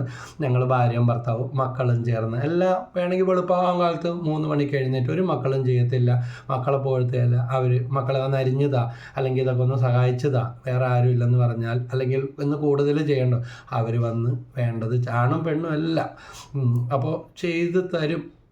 ഇന്ന് അതൊക്കെ ഇത്തിരി പാടാണ്. അതുപോലെ പാപ്പയ്ക്ക് ഇന്ന് ഒഴിവില്ല, ഈ ചോറും പൊതികളൊന്ന് കൊണ്ടുപോയി വെച്ചേക്കാൻ പറഞ്ഞാൽ ഓക്കെ എവിടെയാണ്, അപ്പോൾ നേരത്തെ പറയണമെന്നേ ഉള്ളൂ. അവർ വേറെ കാര്യങ്ങൾ എന്തെങ്കിലും ഉണ്ടെങ്കിൽ അവർ കൊണ്ടുപോയി വെച്ചു. അങ്ങനെ കുടുംബത്തോടെ ചെയ്യുന്ന ഈ അവസ്ഥകൾ. അപ്പോൾ നമുക്ക് പല രീതിയിൽ പ്രേക്ഷക വേല ചെയ്യാൻ പറ്റും. ചിലരൊക്കെ പറഞ്ഞ് ഒന്ന് പഠിപ്പിക്കുക, എൻ്റെ ആങ്ങൾക്ക് ജോലി ഒന്നുമില്ല, അപ്പോൾ ഈ ഭക്ഷണ പരിപാടി ചെയ്യണമെങ്കിൽ ഒരു ജോലിയാവും, ഒരു വരുമാനം ആവുമല്ലോ. അങ്ങനെ ചെയ്യാനുള്ളതല്ല. ആരാണ്ടൊക്കെ എന്താണ്ടും കാണിക്കണം എന്ന് പറഞ്ഞ് അവരാകാൻ നോക്കാതെ നമ്മളാകാനായിട്ട് നോക്കുക. ആദ്യം നമ്മുടെ കയ്യിൽ നിന്ന് ദശാംശങ്ങൾ നമ്മൾ വല്ലവരുടെയും കണ്ടുകൊണ്ടോ മേടിച്ചുകൊണ്ടല്ല, നമ്മുടെ കയ്യിൽ എന്തുണ്ട്. അപ്പം വർദ്ധിക്കാൻ വരുമ്പോൾ അവിടെ ഈശോ ചോദിച്ചാൽ നിങ്ങളുടെ കയ്യിൽ എന്തുണ്ട്. ലാസറിനെ ഉറപ്പിക്കാൻ ഈശോ വന്നപ്പോൾ കല്ലറയുടെ കവാടം തുറന്നു മാറ്റി, അതുപോലെ കെട്ടടിച്ച്, അത് അവരെ കൊണ്ടാണ്. അപ്പോൾ സുഭാഷിതങ്ങളുടെ പുസ്തകം 3:9-10 കർത്താവിനെ നിൻ്റെ സമ്പത്ത് കൊണ്ടും നിൻ്റെ എല്ലാ ഉൽപ്പന്നങ്ങളുടെയും ആദ്യഫലങ്ങൾ കൊണ്ടും ബഹുമാനിക്കുക. അപ്പോൾ നിൻ്റെ ധാന്യപ്പുരകൾ സമൃദ്ധി കൊണ്ട് നിറയുകയും നിൻ്റെ ചക്കുകളിൽ വീഞ്ഞ് നിറഞ്ഞ് കവിയുകയും ചെയ്യും എന്ന് പറഞ്ഞാൽ എല്ലാത്തരം സമൃദ്ധി ഉണ്ടാവും. ഇന്ന് അയ്യോ ഇല്ലേ എന്ന് പറയുന്നവരെ പലരെയും കണ്ടുമുട്ടും. അവർക്ക് ഇല്ലാഞ്ഞിട്ടല്ല, പക്ഷെ എന്തെല്ലാം ഉണ്ടായിട്ടും തൃപ്തിയില്ല. അത് പങ്കുവെക്കലിൻ്റെ ആ സ്നേഹം ഇല്ലാത്തത് കൊണ്ടാണ്. അപ്പോൾ ഒരു ചിരി സുഖമാണോ എന്നൊരു അന്വേഷണം. അതുപോലെ ആരെയും കണ്ട് പകർത്തിയെടുക്കുന്ന ശുശ്രൂഷയാകരുത്. നമ്മളായിട്ട് ജീവിക്കുക. നമുക്ക് കിട്ടിയിരിക്കുന്ന വിളി എന്താണോ അത് തിരിച്ചറിയുക. 2 തിമോത്തി 4:2 പറയുന്നുണ്ട്, വചനം പ്രസംഗിക്കുക. ഈ ക്രിസ്മസ് കാലത്ത്, ഈ ആഗമന കാലത്ത് ദൈവം നമ്മളോട് പറയുന്ന ഇതാ, വചനം പ്രസംഗിക്കുക. സാഹചര്യങ്ങൾ അനുകൂലമാണെങ്കിലും അല്ലെങ്കിലും ജാഗരൂകതയോടെ വർദ്ധിക്കുക. ഷൈജു ബ്രദർ ഈ ചെയ്യുന്ന പണി ഭയങ്കര എളുപ്പമോ, വാചാലത ഉണ്ടെങ്കിൽ ഒരു വീഡിയോയുടെ മുമ്പിൽ നിന്ന് പറയാം, മൈക്കിൻ്റെ മുമ്പിൽ നിന്ന് പറയാം. പക്ഷെ അതൊരു കാരിസമാണ് കേട്ടോ. വചന പ്രഘോഷണ വരം, പ്രബോധന വരം, പ്രേക്ഷിത പ്രവർത്തന വരം, പിശാചുക്കളെ ബഹിഷ്കരിക്കാനുള്ള വരം, രോഗശാന്തി വരം. 1 അധ്യായത്തിൽ അല്ലാതെ ഒരു നാവൊന്ന് അനക്കാൻ പോലും പറ്റത്തില്ല. 4 ആൾ കൂടുന്നിടത്ത് മിണ്ടാൻ പറ്റത്തില്ല. മൈക്ക് ഓൺ ചെയ്ത് കേട്ടാൽ മുട്ടടി വാട്ടർ സപ്ലൈ അങ്ങനെയുള്ളവരുണ്ട്. ഇനി മൈക്കല്ലാതെ ആയാലും ഞാൻ 5 പേരോട് വചനം പ്രസംഗിച്ചിട്ടുണ്ട്. 10,000-കണക്കിന് ആളുകളുടെ ശുശ്രൂഷയിൽ പ്രസംഗിച്ചിട്ടുണ്ട്. ലക്ഷങ്ങൾക്ക് ഒരേ സമയം ഗുഡ്നസ് TV പ്രസംഗിച്ചപ്പോൾ തടത്തിലച്ചൻ പറഞ്ഞ ഇതാണ്, ഇത് ലക്ഷക്കണക്കിന് ആൾക്കാരാണ് ഈ ഒരു എപ്പിസോഡ് ഈ സമയം ലോകം മുഴുവനിലും 30 ലക്ഷം എന്തൊരു കണക്ക് പറഞ്ഞു, അത്രയും പേരാ ഒരേ സമയം കണ്ടുകൊണ്ടിരിക്കുന്നത്. അപ്പോൾ അവരുടെ റേറ്റിംഗ് ഒക്കെ ഉണ്ട്. അപ്പോൾ ലക്ഷങ്ങളോട് വചനം പ്രവേശിക്കാൻ സാധിച്ചിട്ടുണ്ട്. പക്ഷേ ഇത് ദാനമെല്ലാം നിന്ദാനമെല്ലാം ദൈവമേ നിൻ സ്നേഹദാനമെല്ലാം കരുണയായി നീ ചെയ്ത നന്മകളിന്നിതാ കാരുണ്യമോ നീ സ്വീകരിക്കുക, കരുണയായി ഞാൻ നമ്മൾ ചെയ്ത ദൈവം നമുക്ക് തന്ന ആ നന്മകൾ സ്വീകരിക്കാൻ, പങ്കുവെക്കാൻ. അല്ലാതെ ഇതൊന്നും നമ്മുടെ മിടുക്കോ കഴിവൊന്നുമല്ല, വെറും പൊള്ള ഒന്നുമില്ല ഇതിൽ. ഒരു പേനയുടെ അകത്ത് മഷി നിറച്ചില്ലെങ്കിൽ എത്ര വിലയാണെങ്കിലും അത് വർക്ക് ചെയ്യുന്നില്ലെങ്കിൽ, മഷിയില്ലെങ്കിൽ ആ പേന കൊണ്ട് ഒരു കാര്യമില്ല. ഇതുകൊണ്ട് ദൈവത്തിൻ്റെ ആത്മാവ് നമ്മളിൽ യഥാർത്ഥമായിട്ട് പ്രകാശിക്കണം. അപ്പോൾ 2 തിമോത്തി 4:2 വചനം പ്രസംഗിക്കുക, സാഹചര്യങ്ങൾ അനുകൂലമാണെങ്കിലും അല്ലെങ്കിലും ജാഗരൂകതയോടെ വർത്തിക്കുക. ഇത് വളരെ പ്രധാനപ്പെട്ട ഒരു കാര്യമാണ്. ഇന്ന് രാവിലെ ഇതിൻ്റെ പരിശുദ്ധാത്മാവ് തന്ന ബോധ്യങ്ങൾ ഇവിടെ പങ്കുവെക്കുകയാണ്. ദൈവത്തിൻ്റെ ആത്മാവ് തരാതെ, ദൈവത്തിൻ്റെ ആത്മാവ് പ്രവർത്തിക്കാതെ ഇതൊന്നും തരാനോ എടുക്കാനോ കൊടുക്കാനോ സാധിക്കുകയില്ല. ഇനി മറ്റുള്ളവരാകാൻ നമ്മൾ ശ്രമിക്കാതിരിക്കുക. പ്രേക്ഷിത വേലയിലായാലും വചനപ്രഘോഷണത്തിലായാലും എനിക്കും നിങ്ങൾക്കൊരു തനിമ, ഒരു വിളി, നമ്മളെപ്പോലെ വേറെ ആരും ഈ ലോകത്തില്ല. ആ വിളി നിലനിർത്താനും പരിപോഷിപ്പിക്കാനും ശ്രമിക്കണം. കാരണം അതിനെക്കുറിച്ച് റോമ 15:20 വിശുദ്ധ പൗലോസ്ലീഹ പഠിപ്പിക്കുന്നുണ്ട്. അങ്ങനെ മറ്റൊരുവൻ സ്ഥാപിച്ച അടിസ്ഥാനത്തിന്മേൽ പണിയാതെ ക്രിസ്തുവിനെ അറിയാത്ത സ്ഥലങ്ങളിൽ സുവിശേഷം പ്രസംഗിക്കുന്നതിൽ ഞാൻ അത്യധികം ഉത്സാഹം കാണിച്ചു. അങ്ങനെ പറ്റുമോ? ദൈവമേ, ഇതുവരെ അങ്ങനെയല്ലല്ലോ. അവരെന്താ ചെയ്യണം, ഇവരെന്താ ചെയ്യണത്, അല്ലെങ്കിൽ അവർ ചെയ്യുന്ന പോലെ ചെയ്യാൻ അന്വേഷിച്ചടക്കുക. അതാണ് പരിശുദ്ധാത്മാവ് നയിക്കണമെന്ന് പറഞ്ഞത്. ഞാൻ ഓർക്കണം, ഒരിക്കൽ ഒരു വ്യക്തി എന്നോട് പറഞ്ഞു, വീട്ടിലത്തെ കട്ടിലും കിടക്കെല്ലാം മാറ്റുക. 2 പേർക്കും നല്ല ഉന്നത ജോലി കിട്ടി. അപ്പോൾ അടിമുടി സാധനങ്ങളൊക്കെ മാറ്റി, TV, കട്ടിൽ ഒന്നും മോശമല്ല, ഉപയോഗിക്കാൻ പറ്റിയതാണ്. അപ്പോൾ സാമ്പത്തികം ഉണ്ട്. അപ്പോൾ പറഞ്ഞു, ജീവിച്ചിരിക്കുമ്പോഴല്ലേ പറ്റുള്ളൂ. അപ്പോൾ ഇത്തിരി മെച്ചപ്പെട്ട രീതി അനുസരിച്ച് TV, കട്ടിൽ, AC അതെല്ലാം മാറ്റി. അപ്പോൾ 2-3 കിടക്ക തന്നെ ഉപയോഗിക്കാൻ പറ്റിയ രീതിയിൽ കിട്ടി. അപ്പോൾ 1-2 വ്യക്തികൾക്കായിട്ട് അത് കൊടുത്തു. ബ്രദറെ ഇങ്ങനെ ഉണ്ടല്ലോ എന്ന് ചോദിച്ചു. എന്തുകൊണ്ടാണ്? നേരത്തെ പ്രാർത്ഥിച്ച പറഞ്ഞ വരമില്ലേ, പ്രേക്ഷിത പ്രവർത്തന വരം. എല്ലാ ദിവസവും പ്രാർത്ഥിക്കണില്ലേ, എനിക്ക് കാണിച്ചു തരണമേ, എൻ്റെ അടുക്കൽ ഈശോയുടെ നാമത്തിൽ അവർ വരണമേ, ആവശ്യമുള്ളവരെയും കൊടുക്കുന്നവരെയും കാണിച്ചു തരണമേ. അപ്പം നമ്മളൊരു ലിങ്കായിട്ട് അവിടെ പ്രവർത്തിക്കുക. ആർക്ക് കൊടുക്കണമെന്ന് അവർക്കറിയില്ല. പഴയത് എടുക്കുന്ന സ്ഥലത്ത് കൊടുത്താൽ എന്തെങ്കിലും കിട്ടുമായിരിക്കും, ചിലപ്പോൾ കൊണ്ടുപോകാനുള്ള വണ്ടിക്കാശ് കൊടുക്കണം. പക്ഷേ ഇത് ഉപയോഗമുള്ള ഒരു കട്ടിൽ പോലും ഇല്ലാത്ത വീട്ടിൽ അത് കൊടുത്തപ്പോൾ ഈ വ്യക്തി ഞെട്ടിപ്പോയി. അങ്ങനെയുള്ളവരുണ്ടോ എന്ന്. പുറംപൂച്ച് കടമൊക്കെ എടുത്ത് പണിത വീടുണ്ട്, സർക്കാരിൻ്റെ സഹായമൊക്കെ കിട്ടി, പക്ഷെ അതിലൊരു സാധനം പോലും ഇല്ല. അപ്പോൾ TV കൊടുത്തു, കണ്ണ് നിറഞ്ഞു പോയി. ഞാൻ ഈ വ്യക്തിയും കൂടി ഒന്ന് കാണട്ടെ എന്ന് കരുതി കൂട്ടിക്കൊണ്ടുപോയി. അതുപോലെ ഒരു വ്യക്തി സൈക്കിള്, മോന് പുതിയ സൈക്കിള്, ചെറുക്കം വലുതായി, പക്ഷേ മറ്റേ സൈക്കിളും പുത്തം പോലെ തന്നെ ഇരിക്കുക. കൊടുത്താൽ ചിലപ്പോൾ എന്തെങ്കിലും കിട്ടുമായിരിക്കും. പക്ഷെ അദ്ദേഹം വിചാരിച്ചു പങ്കുവെക്കലിൻ്റെ മഹാത്മ്യം. എന്നോട് ചോദിച്ചു, ബ്രദറെ സൈക്കിൾ ആവശ്യമുള്ള പാവപ്പെട്ട കുട്ടികൾ ആരെങ്കിലും ഉണ്ടോ എന്ന് പറഞ്ഞു. ഞാൻ പറഞ്ഞു, തിരക്കുടിക്കല്ലേ, പറയാമെന്ന് പറഞ്ഞു. അങ്ങനെ പ്രാർത്ഥിച്ചു, ശ്രമിച്ചു, അന്വേഷിച്ചു, മുന്നിൽ വന്നു പെട്ടു. എന്തൊരു സന്തോഷമായി പോയെന്നറിയാമോ. എന്നിട്ട് സൈക്കിളും കൊണ്ട് പോയെങ്കിലും പിറ്റേ ദിവസം വീണ്ടും അങ്കിളേ താങ്ക് യു എന്നും പറഞ്ഞു. വീട്ടുകാർ എല്ലാം താങ്ക് യും പറഞ്ഞു പോയതാ. വീണ്ടും പറയും, നമ്മുടെ മനസ്സ് കുളിർന്നു പോകുന്ന അനുഭവമാണ്. വിശുദ്ധ മദർ തെരേസയുടെ വാക്കുകൾ, സന്തോഷം പ്രാർത്ഥനയാണ്, സന്തോഷ ശക്തിയാണ്, സന്തോഷ സ്നേഹത്തിൻ്റെ വലയമാണ്. അപ്പോൾ നമ്മുടെ ഉള്ളിൽ സന്തോഷം നിറയുമ്പോൾ അത് നിറഞ്ഞു കവിഞ്ഞൊഴുകണം. സ്വർഗത്തിൽ ദൈവത്തിൻ്റെ സ്നേഹം നിറഞ്ഞു കവിഞ്ഞ് ഈ ഭൂമിയിലേക്ക് ഒഴുകി. അതാണ് വചനം മാംസം ധരിച്ചു. യോഹന്നാൻ 3:16 എന്തെന്നാൽ അവനിൽ വിശ്വസിക്കുന്ന ഒരുവനും നശിച്ചു പോകാതെ നിത്യജീവൻ പ്രാപിക്കുന്നതിന് വേണ്ടി തൻ്റെ ഏകജാതനെ നൽകാൻ തക്കവിധം ദൈവം നമ്മെ അത്രമാത്രം സ്നേഹിച്ചു. ദൈവം ഏറ്റവും വലിയ എളിമയുടെ ഇല്ലായ്മയുടെ നടുവിൽ കാലിത്തൊഴുത്തിൽ വന്നു പിറന്ന് എല്ലാ ജീവജാലങ്ങളും സാക്ഷി. ഇതാ ആടുമയിലൊട്ടകം എന്ന് പറയുന്ന പോലെ ആടുണ്ട്, പശുവുണ്ട്, കാളയുണ്ട്, ചെമ്മരിയാടുണ്ട്, ഒട്ടകമുണ്ട്, എല്ലാം ഉണ്ട്, പൂജരാജാക്കന്മാരുണ്ട്. എല്ലാവരും എത്തിച്ചേർന്നു പുൽക്കൂട്ടിലേക്ക്. അത് ആ പവറുണ്ടോ? അതൊക്കെ വരും. മസിൽ പവർ അല്ല, സ്പിരിച്വാലിറ്റി ഉണ്ടോ? ലോകം മുഴുവൻ നിന്നിലേക്ക് ഒറ്റുനോക്കും. കല്ലേറുണ്ടാകും. മാങ്ങ കൂടുതലുള്ളതാണ്, കൂടുതൽ കല്ലേറുണ്ടാകും. മാങ്ങയില്ല, ഒരു മനുഷ്യൻ തിരിഞ്ഞു നോക്കത്തില്ല. മാങ്ങയില്ലാത്ത മാവ് വല്ലവരും നോക്കും. ഇതുപോലെ തന്നെ ആത്മീയ ശുശ്രൂഷ എല്ലാവരും അനുകൂലമായിട്ട് എല്ലാവരും നല്ലത് പറഞ്ഞിട്ടും നമുക്കൊന്നും ചെയ്യാനായിട്ട് സാധിക്കത്തില്ല. മാങ്ങയുള്ള മാവി കല്ലേറുള്ളതുപോലെ ഉണ്ണീശോനെ പോലും ഇതാ ഹെറോദേസ് എല്ലാവരും സന്തോഷത്തോടെ വരുമ്പോൾ അവനെ ആരാധിച്ചിട്ട് തിരിച്ചു വന്ന് എനിക്കും ആരാധിക്കാൻ വേണ്ടി പറയുക എന്ന് പൂജാരാജാക്കന്മാരോട് പറഞ്ഞ്.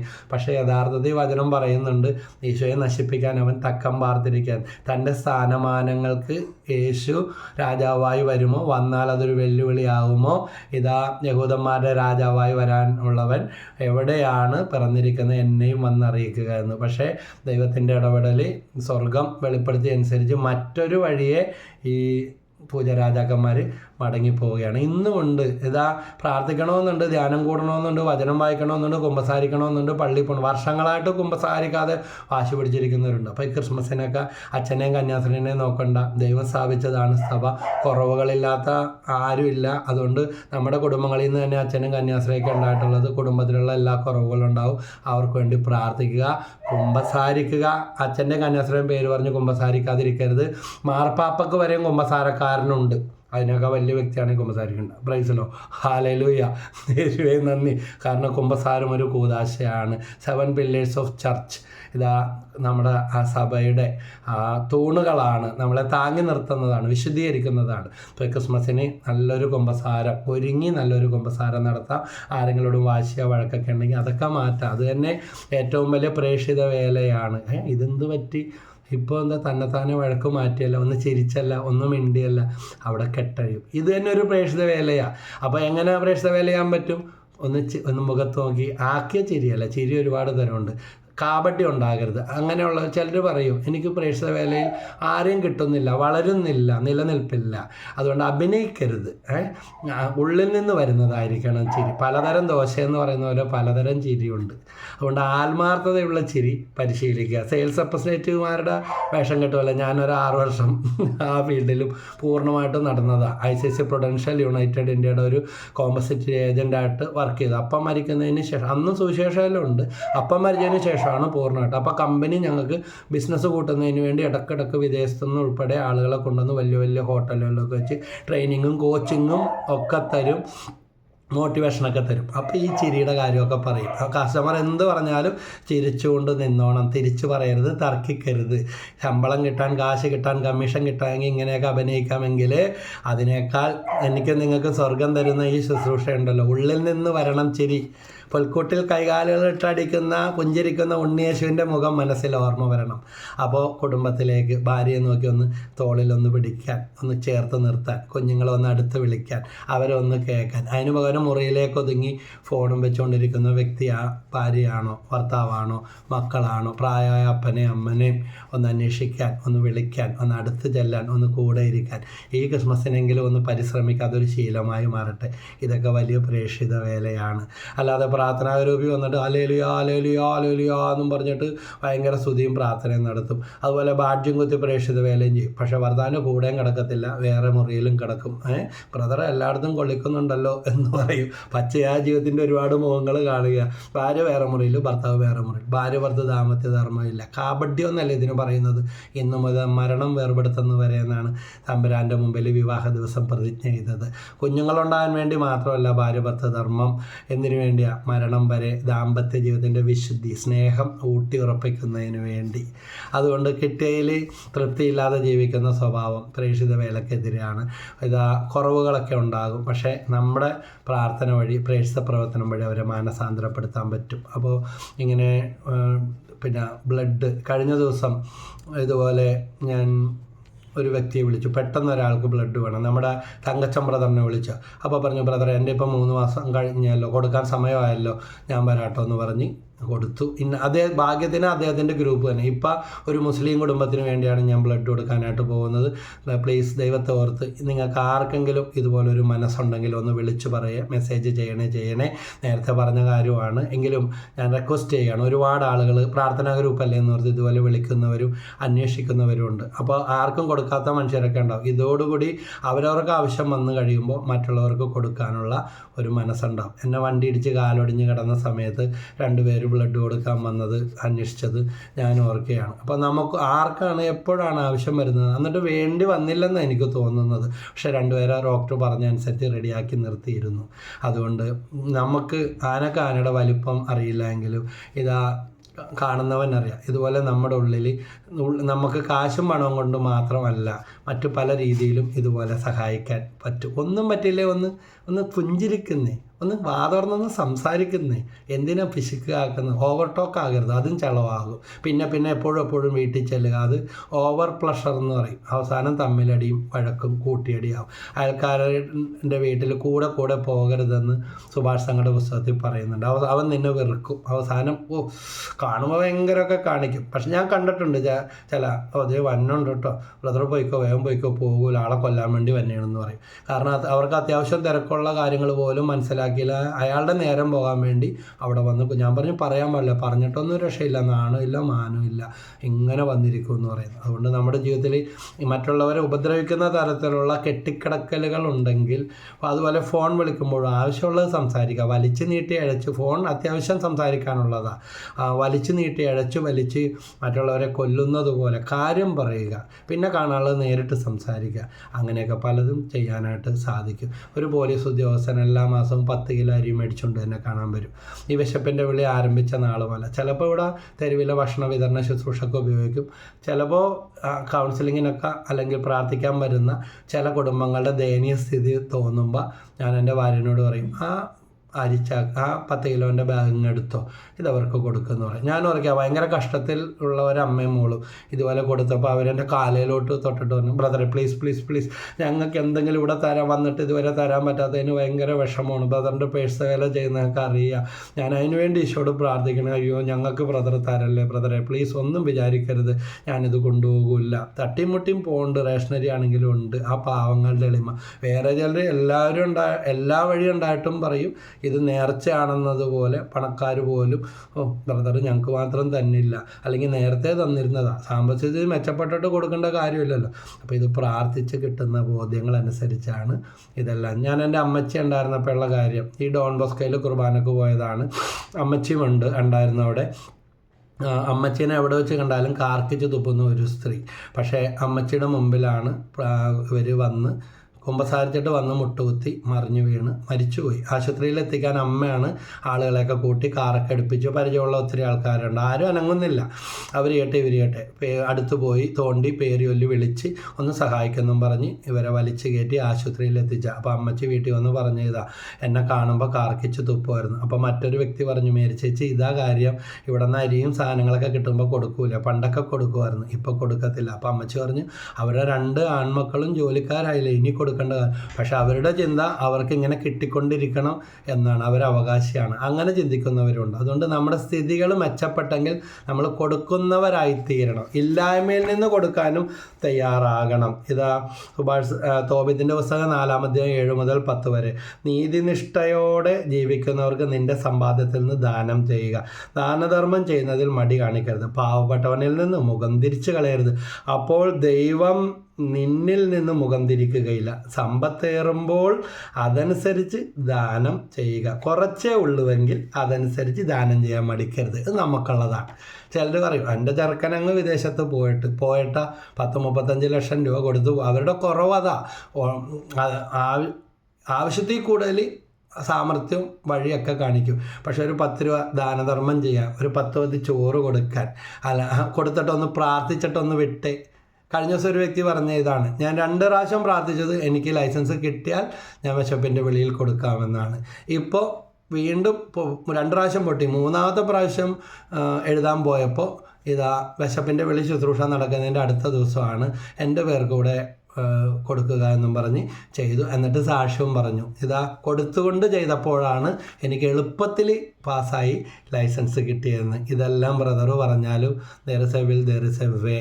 തീരുമാനം എടുക്കേണ്ടത് നിങ്ങളാണ്. ഷൈജു ബ്രദറിനെ കൊണ്ട് തന്നെ ഒന്നൊന്നുമല്ല പറയുന്നത്. ഈ ക്രിസ്മസിന് നിങ്ങളുടെ ബന്ധത്തിലും സ്വന്തത്തിലും ഒക്കെ നമ്മൾ പറയും, ചിലരൊക്കെ പറയും, ആർക്കും ഒന്നും കഷ്ടപ്പാടൊന്നും ഇല്ലെന്നേ, ഒന്നിൻ്റെ കുറവില്ലെന്നേ. ഇനി 2 രൂപയുടെ അരി, അവർക്ക് 2 രൂപയുടെ അരി കൊണ്ട് കാലം കഴിയും. ഒരു വീട്ടിൽ എന്തെല്ലാം ചിലവുകളാണ് ഉള്ളത്, അത് ചിലവുകൾ നടത്തുന്നവർക്കറിയാം. ഞാൻ എല്ലാ മാസവും എൻ്റെ വരവ് ചിലവ് കണക്കുകൾ എഴുതി വെക്കും. സെയിൽസിൽ വർക്ക് ചെയ്തപ്പോൾ തൊട്ട് പഠിപ്പിച്ച ഒരു കാര്യമാണ്. അപ്പോൾ പ്രയോറിറ്റീസ് ഏതാണ്, വീട്ടിൽ എന്തിനെല്ലാം, ചിലപ്പോൾ എല്ലാ മാസവും എഴുതിയ കാര്യങ്ങൾ തന്നെയാകാം, പക്ഷേ വരുമാനം കുറവുള്ളപ്പോൾ ഏതെല്ലാം കാര്യം കുറക്കാൻ പറ്റും, എന്തെല്ലാം ആഡംബരം ഒഴിവാക്കാൻ പറ്റും, അങ്ങനെ പല ചിലവുകളും ചുരുക്കാനും കടത്തെ നിയന്ത്രിക്കാനും വരവിനനുസരിച്ച് ചിലവഴിക്കാൻ സാധിക്കും. എന്നെ കേട്ടുകൊണ്ടിരിക്കുന്ന നിങ്ങൾക്ക് ചിലപ്പോൾ ഒരാൾക്ക് വേണ്ടിയായിരിക്കാം ഈ വചനം പറയുന്നത്. നിങ്ങളൊരു ഡയറി എടുത്ത് വെച്ചിട്ട് ഈ മാസം എഴുതി വെക്കുക, എന്തിനെല്ലാം വേണ്ടി ചിലവ്, പെട്രോളിന് എത്ര രൂപ, മൊബൈൽ ചാർജ് ചെയ്യാൻ, ഗ്യാസ് വാങ്ങാൻ, അതുപോലെ വീടിൻ്റെ ടാക്സ്, കേബിൾ TV, നെറ്റ്, പിള്ളേരുടെ ഫീസ്, മറ്റ് പലചരക്കടയിലെ ചിലവുകൾ, ഇറച്ചി, മീൻ, ഒന്ന് എഴുതി വെച്ചോ. ആദ്യം ഇത്തിരി ഇതുപോലെ തോന്നും, ചിലതൊക്കെ മറന്നു പോകും, സാരമില്ല. എന്നിട്ട് നിങ്ങളുടെ വരുമാനം എത്രയാണ് നിങ്ങൾക്ക് കണ്ടുപിടിക്കാൻ സാധിക്കും. നിങ്ങൾ ദശാംശം കൊടുക്കുന്നുണ്ടോ, അത് എഴുതി വെച്ചോ. നിങ്ങൾ ആ കൃത്യമായിട്ട് ദശാംശം കൊടുക്കുന്നുണ്ടോ, കൊടുക്കാത്തതായിരിക്കാം ചോർച്ച. ഒരു സ്ത്രീ എന്നോട് പറഞ്ഞതാ, ബ്രദറെ ഇവിടെ വന്ന് ഈ കാര്യങ്ങൾ പഠിച്ചേ പിന്നെ 9 വർഷമായിട്ട് പനിയായിട്ട് ഒരു ഹോമിയോ മരുന്ന് പോലും, പനി വന്നു പോലും മേടിക്കേണ്ടി വന്നിട്ടില്ല. ശരിക്കും കറക്റ്റായിട്ട് പണ്ട് എപ്പോൾ നോക്കിയാലും മാറി മറിച്ച അസുഖവും എങ്ങാട് പോകണമെന്ന് അറിയില്ലായിരുന്നു. പക്ഷേ ദൈവത്തിനുള്ളത് ഇങ്ങനെ പറയും. ചിലരൊക്കെ പറയാറുണ്ട്, ഞാൻ ഒരു ഇൻഷുറൻസ് ഏജൻറ്റ് കൂടെ ആയതുകൊണ്ട് എനിക്കറിയാം, ആ മെഡിക്ലെയിം എടുത്തിട്ടാൽ പിന്നെ അസുഖം ഇന്നുവരെ വന്നിട്ടില്ല. അതോർത്ത് അത് നിർത്തിക്കളഞ്ഞപ്പോഴേക്കും ദൈവമേ മുടക്കുണ്ടായിരുന്നെന്ന് വിചാരിച്ച് അപ്പം ലക്ഷങ്ങൾ ചിലവായി എന്ന്. അപ്പോൾ കൊടുക്കാനുള്ളത് അങ്ങ് കൊടുത്തേച്ചാൽ അപ്പോൾ പിന്നെ ആ കാര്യം ക്ലിയർ ആയിരിക്കും എന്ന് പറയുന്നവരെ കണ്ടിട്ടുണ്ട്. ഞാൻ പറഞ്ഞത് ഇൻഷുറൻസ് എടുക്കുന്നതിനെക്കുറിച്ചല്ല, എടുത്തവരും നിർത്തിക്കളഞ്ഞവരും പറഞ്ഞ ചില കാര്യങ്ങളാണ് ഇവിടെ പങ്കുവച്ചത്. അപ്പോൾ സൈക്കിള് തന്നു, സൈക്കിള് പാവപ്പെട്ട കൊച്ചിന് കൊടുത്തു. ഈ 2-3 ദിവസം മുമ്പ് കൂത്താട്ടുകുളത്തും പാലക്കാട് നിന്നുള്ള സഹോദരിമാരാണ്.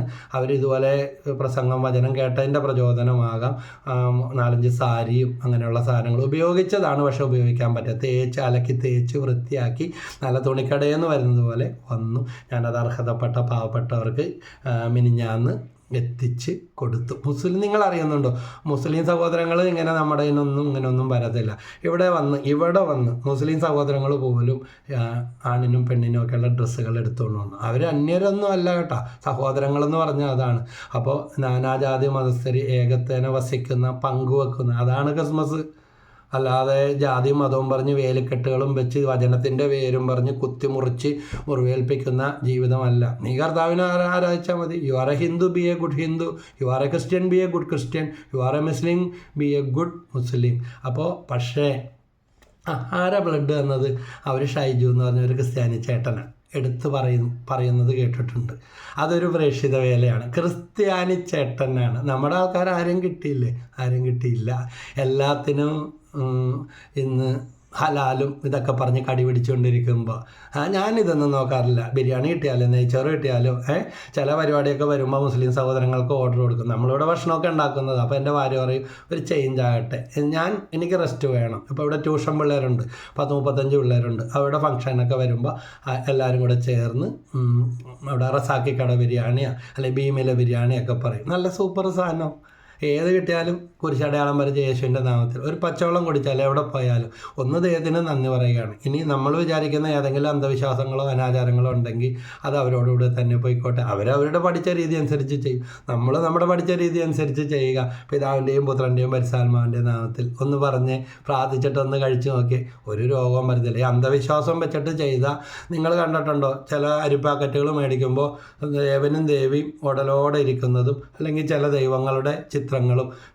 ഞങ്ങൾ നേരത്തെ YMCAയിൽ 2 വർഷം റെസ്റ്റോറൻറ്റ് നടത്താൻ ദൈവം ഇട തന്നു. അപ്പോൾ പലചരക്കടക്കാരൻ ഓടി വന്നേക്കണേയാണ്. കാരണം ഞാൻ ഒരു പ്രാർത്ഥനക്കാരനായതുകൊണ്ട് തന്നെ കാണാൻ വേണ്ടി ഇരിക്കണേ. ആരോ പണിയെന്ന് കൂടോത്രം കൊണ്ടുവന്ന് കടലയുടെ ഇതിലിട്ടിട്ട് പോയെന്ന് പറഞ്ഞു, ചാക്കിൽ. കടയിൽ ആൾ വന്നില്ല. ഞാൻ പറഞ്ഞു 24 മണിക്കൂർ ആളൊന്നും വന്നുകൊണ്ടിരിക്കുമല്ലോ, എല്ലാത്തിനും ഉണ്ട് സീസൺ.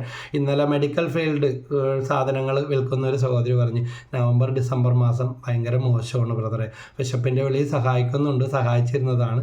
ഇപ്പോൾ ഇത്തിരി വരുമാനം കുറവാണ്, അതുകൊണ്ടാണ്, ഒന്നും വിചാരിക്കരുതെന്ന് പറഞ്ഞു. വരുമാനം കുറച്ചേ ഉള്ളെങ്കിൽ വചനത്തിൽ പറയുന്നത് ഇതാണ്, നേരത്തെ വായിച്ചില്ലേ, കുറച്ചേ ഉള്ളെങ്കിൽ അതനുസരിച്ച് ദാനം ചെയ്യാൻ മടി കാണിക്കരുത്. ദരിദ്രകാലത്തേക്ക് ഒരു നല്ല സമ്പാദ്യം നേടിവെക്കുകയായിരിക്കും നീ അതുവഴി ചെയ്യുന്നത്. എന്തെന്നാൽ ദാനധർമ്മം മൃത്യുവിൽ നിന്നും മരണത്തിൽ നിന്നേ രക്ഷിക്കുക, അന്ധകാരത്തിൽ പെടുന്നതിൽ നിന്നെ കാത്തുകൊള്ളുകയും ചെയ്യും. അഭിഷേകമില്ല, പ്രാർത്ഥിക്കാൻ പറ്റണില്ല, കോട്ടവാ വെന്നി കൊന്തെടുക്കാൻ പറ്റണില്ലെന്ന് പറയില്ല. അവരുടെ കെട്ട് ചിലപ്പോൾ ഇങ്ങനത്തെ കാര്യങ്ങളായിരിക്കാം.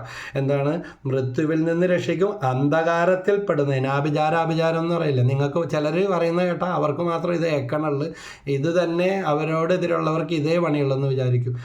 അതെല്ലാം ചേമ്പലപ്പുറത്ത് വെള്ളം വീണതുപോലെ പോകും. ഏറ്റവും വലിയ പരിഹാര ശുശ്രൂഷയാണ് ദാനധർമ്മം എന്ന് പറയുന്നത്. അതുപോലെ വിശുദ്ധ കുർബാനയൊക്കെ കുടുംബത്തിൽ മരിച്ചവർക്ക് വേണ്ടി ചൊല്ലിക്കുക, സഭയുടെ ശുശ്രൂഷകളിൽ സപ്പോർട്ട് ചെയ്യുക. പള്ളി പണിയാൻ കാശൊക്കെ കൊടുക്കും, പിറുവിറുത്തുകൊണ്ടും ദേഷ്യപ്പെടുത്തും മാറി നിന്ന് കൊഞ്ഞനം കാണിച്ചിട്ടാണ് കൊടുക്കുന്നത്. എങ്ങനെ കൊടുക്കുന്നതിൻ്റെ അനുഗ്രഹം കിട്ടും? വിശപ്പിൻ്റെ വെളിയിൽ സഹായിക്കും. ബ്രദർ എന്ത് വിചാരിക്കും? കാരണം ജോലി കിട്ടിയപ്പോൾ പറഞ്ഞു എല്ലാ മാസം എന്തെങ്കിലും സഹായിക്കുക. ആദ്യം ഭയങ്കര താല്പര്യമായിരുന്നു. കൃത്യമായിട്ട് ശമ്പളം കൂടിയപ്പോൾ പോലും അതിൻ്റെ അളവനുസരിച്ചൊക്കെ സഹായിക്കും. പക്ഷേ പിന്നെ ആയപ്പോഴത്തേക്കോ ഒരു വിശപ്പിൻ്റെ വിളി, നമ്മ മാത്രമല്ല എന്ന് ചോദിക്കും. 3000 രൂപ ശമ്പളം ഉണ്ടായപ്പോൾ 300 രൂപ അന്തസ്സായിട്ട് കൊടുത്തിരുന്നു. പക്ഷേ 3 ലക്ഷം 2 ലക്ഷം 3 ലക്ഷം വരുമാനമായപ്പോൾ നെറ്റി ചുളിയുന്ന അവസ്ഥ അല്ലേ? ഇതൊരു പരീക്ഷണമാണ്. എന്നിട്ടെന്താ 3000 ഉണ്ടായിരുന്നപ്പോൾ ഉള്ള സന്തോഷം പോലും ഇന്ന് കുടുംബജീവിതത്തിലും വ്യക്തി ജീവിതത്തിലും തൃപ്തിയില്ല, വെറുപ്പ് മാത്രം. അപ്പോൾ വചനപ്രകാരം നമുക്ക് ജീവിക്കാം. കുറച്ചേ ഉള്ളെങ്കിൽ കുറച്ച് കൊടുക്കുക. ഏറ്റക്കുറച്ചിലൊക്കെ വരും. സ്ഥിരം പെയ്തിറങ്ങുന്നവരാരുമില്ല. പെട്രോൾ പമ്പുകാരൻ വരെയും കഴിഞ്ഞ ദിവസം പറഞ്ഞാൽ ഇപ്പോൾ ഇത്തിരി കുറവാണ്. ഞാൻ ചോദിച്ചു, എച്ച് വർത്താനം പറയല്ലേ, ഇല്ലാത്തരം പറയല്ലേ, ഭയങ്കരമായിട്ട് ബിസിനസ് വന്ന സമയമില്ല. അതുണ്ട്. പിന്നെ എന്തിനാ ഈ ഉള്ളതെല്ലാം ഉണ്ടാക്കിയത് ഇതിൽ നിന്നല്ലേ? പിന്നെ ഈ ചില സമയത്ത് കുറയുമ്പോൾ അത് എല്ലാവരോടും പറയും. പക്ഷെ ഒരു കാര്യം പറഞ്ഞിട്ടുണ്ട്, സൂക്ഷിച്ചോ, ഉള്ളവന് വീണ്ടും നൽകപ്പെടും. ആര് ബ്രദർ പറഞ്ഞതല്ല, ബൈബിളിലുള്ളതാണ്. ഇല്ലാത്തവനിൽ നിന്ന് ഉള്ളത് കൂടെ എടുക്കപ്പെടും. അതുകൊണ്ട് അങ്ങനെ നമ്മൾ കെണികളിൽ ഉൾപ്പെടരുത്. കാരണം ഇല്ല എന്ന് പറഞ്ഞാൽ സാത്താൻ്റെ വചനമാണ്, ഭയങ്കരമായിട്ട് ഇഷ്ടപ്പെടും. ഉൽപ്പത്തി പുസ്തകത്തിൽ കാണുന്നുണ്ട്, ദൈവം സൃഷ്ടിച്ചതെല്ലാം വളരെ നന്നായിരിക്കുന്നു എന്നാണ് ദൈവം പറഞ്ഞത്. നല്ലതെന്ന് ദൈവം കണ്ടു. അതുകൊണ്ട് കുറച്ചേ ഉള്ളെങ്കിൽ ഉള്ളതിനെ സത്യയോടെ പങ്കുവെച്ച് അനുഭവിക്കാനുള്ള ക്രിസ്മസ് നമുക്ക് പറഞ്ഞു തരുന്ന ഒരു കാര്യമാണ്. അതുപോലെ തന്നെ ചിലർ ചോദിക്കാറുണ്ട്, ബ്രദറെ കുറച്ച് കൊന്ത മേടിച്ച് തരട്ടെ, ഒക്ടോബർ മാസങ്ങളിൽ ഇവിടെ വരുന്നവർക്കൊന്ന് കൊടുക്കാമോ? എല്ലാം നല്ല പ്രാർത്ഥിക്കാൻ വരുന്ന ആൾക്കാരല്ലേ? തീർച്ചയായിട്ടും അതെ, അങ്ങനെ തന്നെയാണ്. അങ്ങനെ ഒത്തിരി പേർക്ക് ജപമാല വിതരണം ചെയ്യാൻ, ഒരുപാട് ജപമാലകൾ വിതരണം ചെയ്യാനായിട്ട് അല്ലെങ്കിൽ ഒന്ന് മേടിച്ചോളൂ ബ്രദറെ, കുറച്ച് പേർക്ക് ഒരു നിയോഗം വെച്ച്, ഒരു പരിഹാരം വെച്ച് ജപമാല കൊടുത്ത് അവർ ചൊല്ലുമ്പോൾ അതിൻ്റെ അനുഗ്രഹം അവർ തന്നില്ലെങ്കിലും ദൈവം തന്നോളുമല്ലോ എന്ന്. ചിലർ ജപമാലയൊക്കെ മേടിച്ച് അലങ്കാരമായിട്ട് വെക്കും. പക്ഷേ ഏതെങ്കിലും ഒരു സമയത്ത് അവരത് എടുത്തോളും. നിയോഗം വെച്ച് കൊടുക്കുമ്പോൾ അതിന് മുന്നിൽ ദൈവാനുഗ്രഹം കൊടുക്കുന്നവർക്കും കിട്ടുന്നവർക്കും ഉണ്ടാകും. അതുപോലെ തന്നെ കഴിഞ്ഞ വർഷം കുറച്ച് പ്രായമായ വിധവകളും ഉണ്ട്, ഏകസരും ഉണ്ട്. 10-25-30 പേർക്ക് അമ്മച്ചിമാർക്ക് പുത്തൻ നൈറ്റി, പഴയതല്ല കേട്ടോ ശരിക്കും കൊടുക്കേണ്ടത്.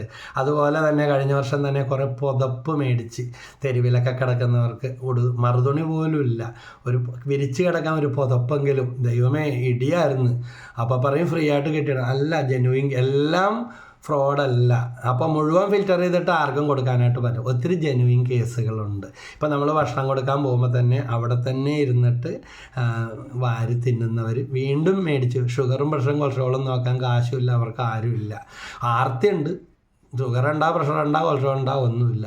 വാരി തിന്നുന്നവരെ കണ്ടിട്ടുണ്ട്. കാലയിൽ വീഴാൻ ശ്രമിക്കുന്നവരെ ഞങ്ങൾ മാറ്റിയിട്ടുണ്ട്. കാലെ പിടിക്കാൻ വരും ചോറുംപൊതി അവിടെ വെച്ചിട്ട്.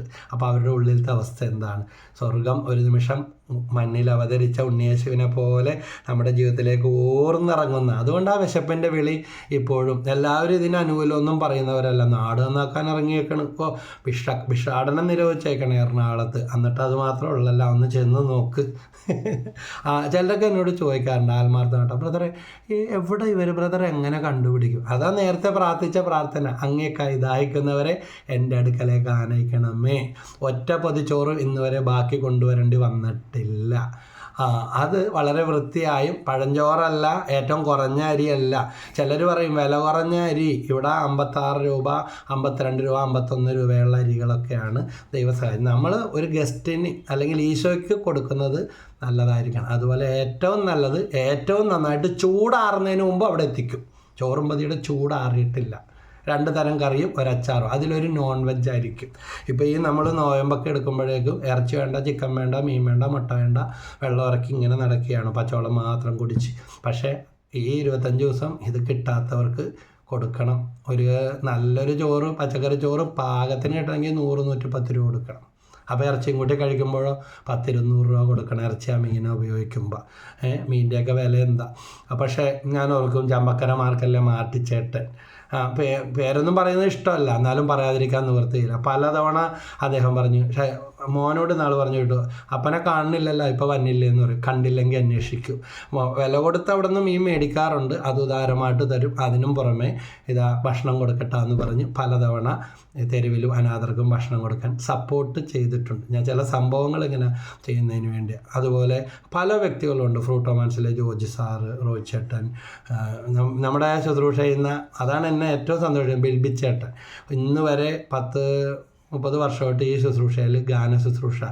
ഗൾഫിൽ മ്യൂസിക് ഡിപ്പാർട്ട്മെൻറ്റ് ഹെഡാണ്. മകൻ കുവൈറ്റിൽ മ്യൂസിക് ഡിപ്പാർട്ട്മെൻറ്റ് ഹെഡാണ് ഒരു പേരെടുത്ത സ്കൂളിൽ. പക്ഷേ ഇന്ന് വരെ ശുശ്രൂഷ ചെയ്തിട്ട് ഒരു 10 പൈസ ഗാന ശുശ്രൂഷയ്ക്ക് വേണ്ടിയോ ഓർഗൻ കൊണ്ടുവന്നതിനോ വായിക്കുന്നതിനോ പാടുന്നതിനോ എന്ത് നല്ല ശബ്ദമാണ്, ഒന്നും ഈടാക്കിയിട്ടില്ല. അതിനു പകരം അവരുടെ ഭാര്യ ഫില്ലി ആ കാര്യത്തിൽ മുൻപിലാണ്. ദശാംശങ്ങൾ കൊണ്ട് സുവിശേഷ വേലയിൽ മുന്നിൽ നിൽക്കുന്ന, അത് കുടുംബം ഒറ്റക്കെട്ടായിട്ട് നിൽക്കണം. അതുകൊണ്ട് ദൈവം ഉയർത്തിക്കൊണ്ടിരിക്കുകയാണ്. വിഷമങ്ങളും സങ്കടങ്ങളും ഒക്കെ ഉണ്ട്. പക്ഷേ ദൈവം ഒത്തിരി എണ്ണി പറയാൻ പറ്റും ഒത്തിരി അഭിവൃദ്ധി, ഉയർച്ച, അനുഗ്രഹങ്ങൾ. അവരെ പറ്റിക്കാനും ബ്ലോക്കാക്കാനും നോക്കിയവർ തന്നെ തകർന്ന് തരിപ്പണമായ ദൈവം വഴികൾ തുറന്ന് കൊടുത്ത, കിട്ടാതെ കിടന്നതൊക്കെ കുത്തൊഴുക്കായിട്ട് ഇങ്ങോട്ട് വിളിച്ച് തീർത്തു കൊടുത്ത ലക്ഷക്കണക്കിന് രൂപ തിരിച്ചു വന്ന സംഭവങ്ങളുണ്ട്. അവരുടെ തന്നെയല്ലേ ഇതുപോലെ ഒത്തിരി സംഭവങ്ങൾ. ദൈവം വഴിയൊരുക്കും. ചിലപ്പോൾ അനങ്ങാതെ വർഷങ്ങൾ ഇങ്ങനെ പോയിക്കൊണ്ടുവന്നിരിക്കും, പക്ഷേ റിസൾട്ട് വന്നിരിക്കും. ഇത് ദൈവത്തിൻ്റെ വാഗ്ദാനമാണ്. അപ്പോൾ റോമ 15:20 മറ്റൊരുവൻ സ്ഥാപിച്ച അടിസ്ഥാനത്തിന് പണിയാതെ ക്രിസ്തുവിനെ അറിയാത്ത സ്ഥലങ്ങളിൽ സുവിശേഷം പ്രസംഗിക്കുന്നതിൽ ഞാൻ അത്യധികം ഉത്സാഹം കാണിച്ചു. അതുകൊണ്ട് അവരെന്താ ചെയ്യണം, ഷൈജു ബ്രദർ എന്താ ചെയ്യണം, ഇവരെന്താ ചെയ്യണം? ഷൈജു ബ്രദർ ആകാൻ ശ്രമിക്കരുത്. നിങ്ങളാകുക. പ്രേക്ഷിത വേല ചെയ്യുന്ന ഓരോ വ്യക്തിയോടും. അതുകൊണ്ട് നായക്കമ്പറമ്പിൽ അച്ഛനാകാൻ നോക്കണ്ട, നീ പനക്കൽ അച്ഛനാകാൻ നോക്കണ്ട, നീ ഡാനിയൽ അച്ഛനാകാൻ നോക്കണ്ട. ആരാകണം? നീ ഷൈജനായാൽ മതി. ദൈവം നിങ്ങളെ വിളിച്ചിരിക്കുന്ന. ഇപ്പം ഞാനൊരു കുടുംബവിധക്കാരനാണ്. എനിക്ക് ഭാര്യയും മക്കളുമായിട്ട് 3 മക്കളും 2 മരുമക്കളും. അങ്ങനെ കുടുംബസമേതം കുടുംബത്തിൻ്റെ ഉത്തരവാദിത്തങ്ങൾ നിറവേറ്റുന്നതോടൊപ്പം, അതുകൊണ്ടാണ് അവരെന്നോട് സഹകരിക്കുന്നതും എനിക്ക് അനുവാദം തരുന്നതും അവരും എന്നോടൊപ്പം പ്രവർത്തിക്കുന്നതും.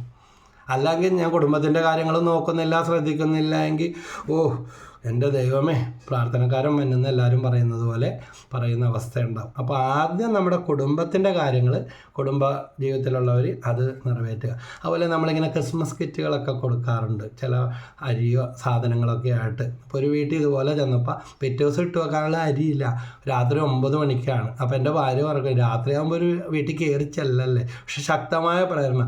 അവർ കരഞ്ഞുകൊണ്ടാണ്, ബ്രദറേ ദൈവം അനുഗ്രഹിക്കട്ടെ ബ്രദറിനെയും തന്നവരെ, കാരണം നാളെ ഇട്ട് വെക്കാൻ അരിയില്ല, നാളത്തെ കാര്യം നാളെ നോക്കാമെന്ന്.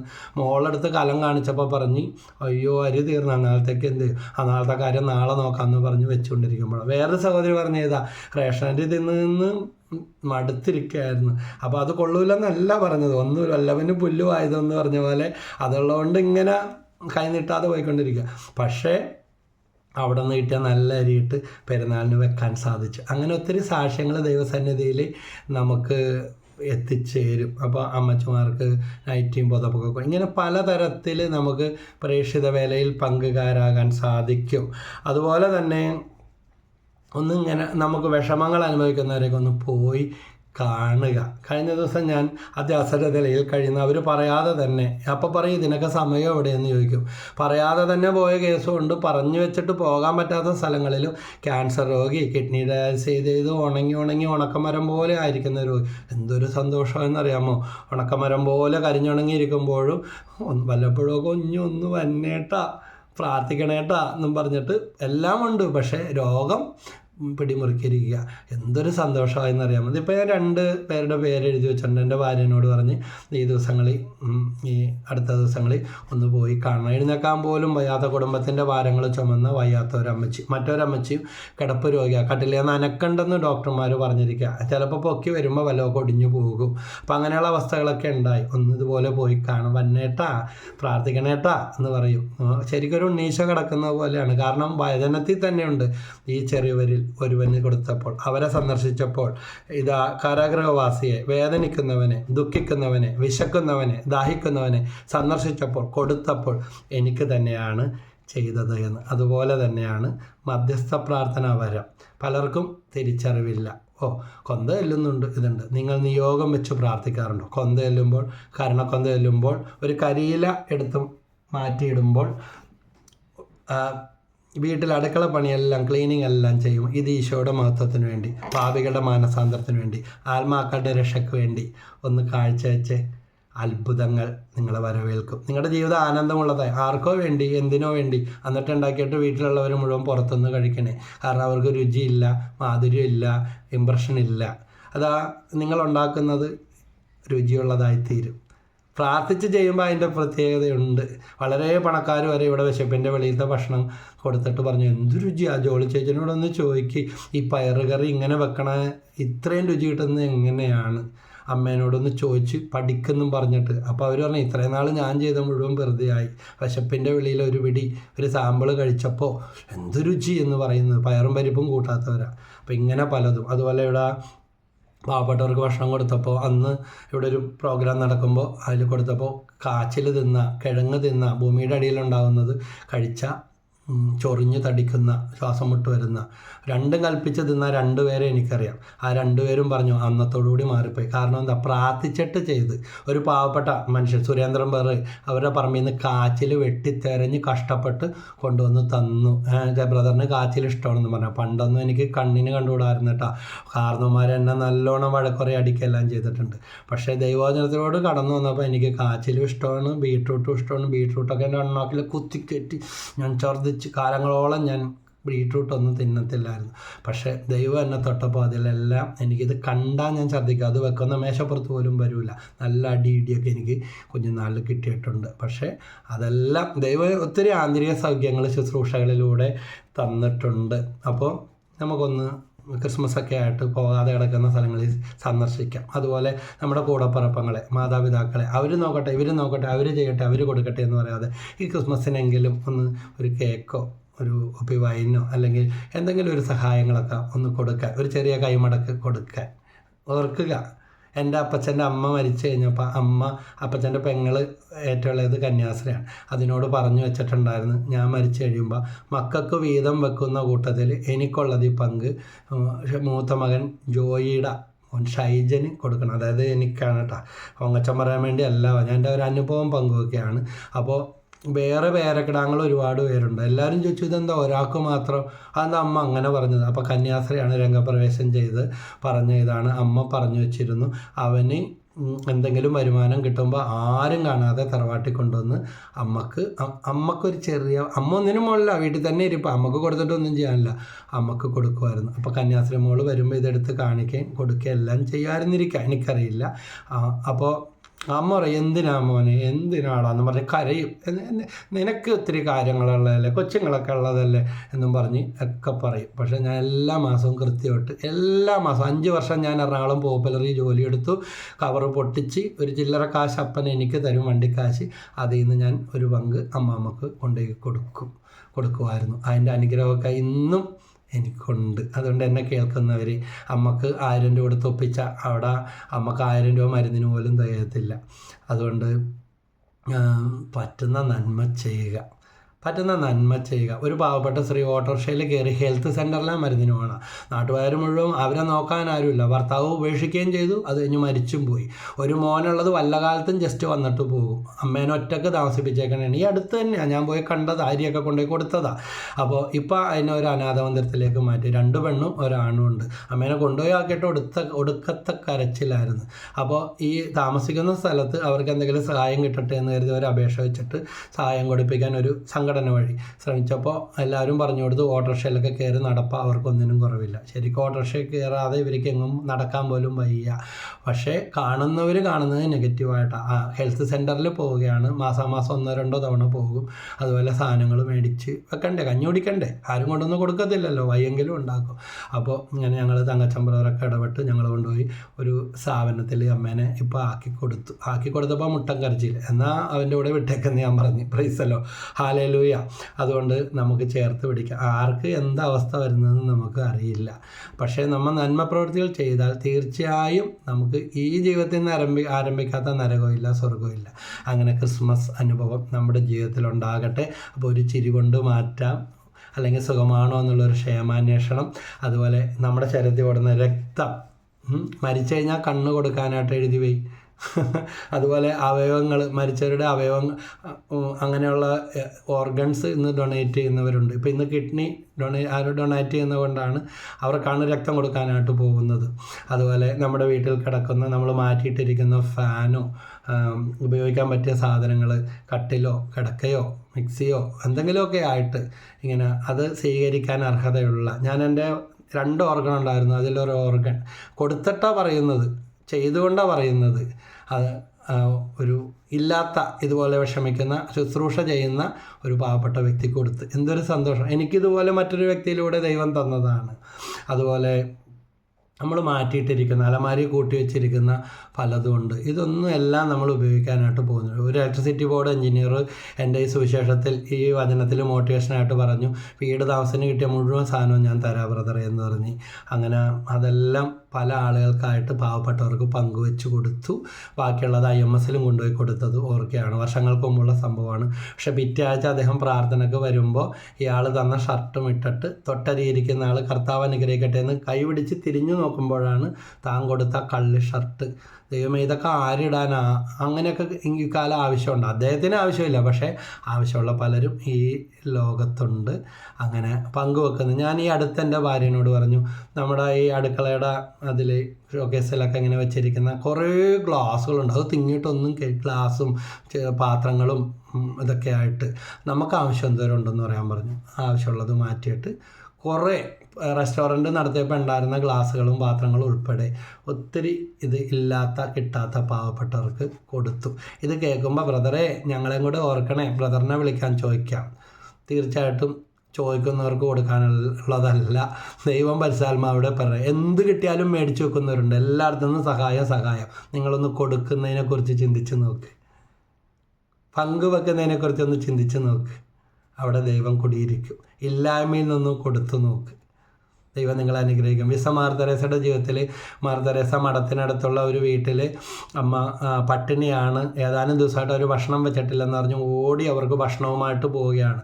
അപ്പോൾ ആ വീട്ടിലെ അമ്മ പറഞ്ഞു, മാർ തെരേസയോട് പറഞ്ഞു, ഒരു നിമിഷം ഒന്ന് ഇവിടെ നിൽക്കണേ. അകത്തോട്ട് ഇവർ മേടിച്ചത് കൊണ്ടുപോയി വെച്ചിട്ട് എന്തോ എടുത്തുകൊണ്ട് അപ്പുറത്തെ വീട്ടിലേക്ക് ഓടുകയാണ്. ഒരു മുസ്ലിമിൻ്റെയും ഒരു ഹിന്ദുവിൻ്റെയും വീടാണ്. അപ്പോൾ ഇവരവിടെ ചെന്നപ്പോൾ ആ കുടുംബത്തിൽ തീ പുകഞ്ഞിട്ട് ഇതിനേക്കാൾ കഷ്ടമാണ്. ഓടിക്കൊണ്ടുപോയി കൊടുത്തു. കണ്ണീരോടെ അവർ സ്വീകരിച്ചു. മടങ്ങി വന്നിട്ട് ആ മദർ ചോദിച്ചു, എവിടെ പോയതാ ഇത്ര തിരക്ക് പിടിച്ച്? കൊച്ചുങ്ങളെ നോക്കാൻ ഏൽപ്പിച്ചിട്ടില്ല. അപ്പോൾ പറഞ്ഞു, ആ വീട്ടിൽ ഇതിനേക്കാൾ പട്ടിണിയാണ്, ഞങ്ങളെക്കാൾ ബുദ്ധിമുട്ടിലാണ്. അപ്പോൾ അമ്മ തന്നതിൻ്റെ പങ്ക് അവർക്ക് കൊടുക്കാൻ പോയതാണ്. ഓരോ ക്രിസ്മസും എനിക്ക് നിങ്ങൾക്കും പറഞ്ഞു തരുന്നത് ഇതാണ്. ഇതാ സ്കിപ്പ് ചെയ്യാതെ കാണുക, ഇത് മറ്റുള്ളവർക്ക് ഷെയർ ചെയ്യുക. യഥാർത്ഥ ക്രിസ്മസ് അനുഭവം, ക്രിസ്തീയ ചൈതന്യം, അത് പപ്പാഞ്ഞിയുടെ തൊപ്പി വെച്ചാലോ സെൻറ്റ് നിക്കോളാസിൻ്റെ കഥകളുമായിട്ട് ബന്ധപ്പെട്ടാണ്. ദാനധർമ്മം ചെയ്യുന്നതിൽ ആരും കാണാതെ ഒളിച്ചുകൊണ്ടുപോയി കഷ്ടപ്പെടുന്നവരുടെ വീടിൻ്റെ മുമ്പിലും അടുക്കള പുരയിലും ഒക്കെ സാധനങ്ങൾ വെച്ചിരുന്ന പാവപ്പെട്ടവരെ സഹായിച്ചിരുന്ന ഒരു വിശുദ്ധനാണ് സെൻറ്റ് നിക്കോളാസ്. അപ്പോൾ ഈ തൊപ്പിയായിട്ട് ഇങ്ങനെ ഇരിക്കുമ്പോൾ ചുമന്ന തൊപ്പിയും വെച്ച് ആളെ പറ്റിക്കാൻ വേണ്ടിയല്ല, ഇതാ ഇനിയും പപ്പാഞ്ഞി കളി കണ്ട് കണ്ണ് നിറക്കാൻ വേണ്ടിയല്ല, പങ്കുവെക്കുന്നവരായി തീരാനാണ് ഓരോ പപ്പാഞ്ഞി നമ്മളോട് പറഞ്ഞ് തരുന്നത്. അതുപോലെ ക്രിസ്മസ് ട്രീ നമുക്ക് പറഞ്ഞു തരുന്നത് ഇതാണ്, ലംബമായും മാനമായും. ക്രിസ്മസ് ട്രീ ഇങ്ങനെയാണ് നിൽക്കുന്നത് അല്ലേ, മുകളിൽ നിന്ന് കോർത്ത് താഴേക്ക് വീതി കൂടി. അപ്പോൾ കോർത്ത് വരുന്നതനുസരിച്ച് താഴേക്ക് വീതി, ഉയരം കൂടുന്നതനുസരിച്ച് വീതി കൂടും. അപ്പോൾ പങ്കുവെക്കുന്നതിൻ്റെ സ്നേഹം. അതുപോലെ ക്രിസ്മസ് കേക്ക് നമുക്ക് പറഞ്ഞു തരുന്നതാണ് പങ്കുവെക്കാനായിട്ട്. IMSലെ ജോഷി അച്ഛൻ്റെ സന്ദേശം കേട്ടു. ആലപ്പുഴ IMSലെ സുപ്പീരിയർ അച്ഛൻ വളരെ നന്നായിട്ടുണ്ട്. അച്ഛൻ്റെ ചാനലിലൂടെ അച്ഛൻ ഓരോ ദിവസവും വചനങ്ങളെ പങ്കുവെക്കുന്നുണ്ട്. അപ്പോൾ നമുക്ക് സാധിക്കുന്ന രീതിയിൽ നന്മ ചെയ്യാം, പങ്കുവെക്കാം, ഷെയർ ചെയ്യാം. നിങ്ങളുടെ കമൻസുകൾ അയക്കുക, ഷെയർ ചെയ്യുക, ലൈക്ക് ചെയ്യുക. ദൈവം എല്ലാവരെയും അനുഗ്രഹിക്കട്ടെ. ഈശോ മിശിഹായ്ക്ക് സ്തുതിയായിരിക്കട്ടെ. Praise the Lord.